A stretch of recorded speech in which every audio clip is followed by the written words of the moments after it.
Deutschland hat eine neue Königin. In Freiburg, der Hochburg des Freiburger Weinanbaugebietes, wurde eingeladen, um diese Proklamation zum Winzerfest zu vollziehen. Allerdings ging dies nicht ganz unkompliziert über die Bühne, denn genau zu dem Zeitpunkt, als die gerade eben nicht mehr amtierende Gebietsweinkönigin Tina Weinert zu ihrer Abschiedsrede ansetzte, begann der Himmel zu weinen. Die geladenen Vertreter aus Politik und zumeist Weinwirtschaft hielt es dann auch nicht mehr auf ihren Plätzen, denn die Tränen waren doch recht groß. Ob es Tränen wegen des Abschiedes oder Tränen der Freude auf die neue Königin waren, konnte die Redaktion allerdings nicht in Erfahrung bringen. Die neue, die dieses Amt bis zum Winzerfest im nächsten Jahr ausfüllen darf und wird, ist Anne Meinhardt aus Bad Sulza, dem Ausgangsort der Weinstraße Saale-Unstrut.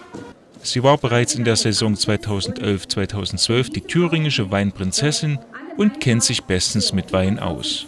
Und das nicht nur beim Feiern, sondern auch in Sachen Inhaltsstoffe, da sie ihr Biochemiestudium bereits erfolgreich abgeschlossen hat.